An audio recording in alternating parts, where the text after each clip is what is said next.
Hi friends, ನಾನಿವತ್ತು ಎಲ್ರಿಗೂ ಕೂದಲು ತಂಪಾಗಿರಲು ಹಾಗೂ ಕೂದಲು ಬೇಗ ಬೆಳ್ಳಗಾಗದೆ ಹೆಚ್ಚು ಕೂದಲು ಬೆಳೆಯಲು ಸಹಾಯ ಮಾಡುವಂಥ ಒಂದು ಎಣ್ಣೆಯನ್ನು ನಮ್ಮ ಮನೆಯ ಕೈತೋಟದಲ್ಲೇ ಸಿಗುವ ವಸ್ತುಗಳನ್ನು ಬಳಸಿ ಎಣ್ಣೆ ಹೇಗೆ ತಯಾರಿಸುವುದು ಎಂದು ನಾನು ಮಾಡಿ ತೋರಿಸ್ತೇನೆ.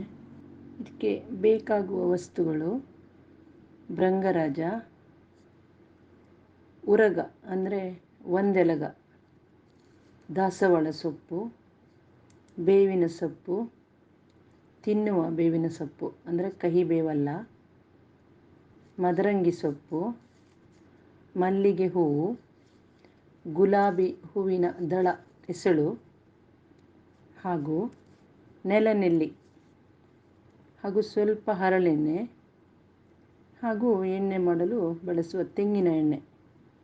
ನಾನು ತೆಂಗಿನ ಎಣ್ಣೆ ಇವೆಲ್ಲ ವಸ್ತುಗಳನ್ನು ಸ್ವಚ್ಛವಾಗಿ ತೊಳೆದುಕೊಂಡು ನಾನು ಮಿಕ್ಸಿಯಲ್ಲಿ ರುಬ್ಬಿಕೊಳ್ತೇನೆ.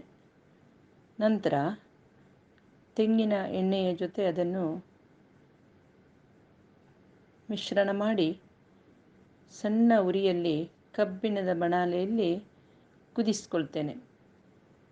ಗ್ಯಾಸಲ್ಲಿ ಕೂಡ ಕುದಿಸ್ಕೊಳ್ಬೋದು, ಆದರೆ ನಾನು ಒಲೆಯಲ್ಲೇ ಕುದಿಸ್ಕೊಳ್ತೇನೆ. ಯಾಕಂದರೆ ತುಂಬ ಹೊತ್ತು ಅದನ್ನು ಕುದಿಸಬೇಕಾಗ್ತದೆ. ಕುದಿಸಿ ಅದರ ನೀರಿನ ಅಂಶ ಏನಿದೆ ಅದು ಸಂಪೂರ್ಣ ಆರುವ ತನಕ ಕುದಿಸಬೇಕಾಗ್ತದೆ.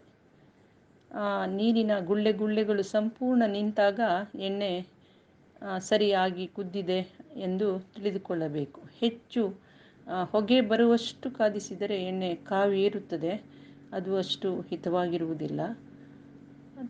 ಸಾಧಾರಣ ನಮಗೆ ಗೊತ್ತಾಗ್ತದೆ ತುಪ್ಪ ಕುದ್ದ ಒಂದು ಸ್ಥಿತಿಯಲ್ಲಿ. ಈ ಥರ ಮಾಡಿ ಬಳಸಿದರೆ 6 ತಿಂಗಳು ವರ್ಷ ಇಟ್ಟರೂ ಕೂಡ ಎಣ್ಣೆ ಕೂಡ ಹಾಳಾಗುವುದಿಲ್ಲ. ಇದನ್ನು ನೀವೆಲ್ಲರೂ ಒಮ್ಮೆ ಟ್ರೈ ಮಾಡಿ ನೋಡಿ.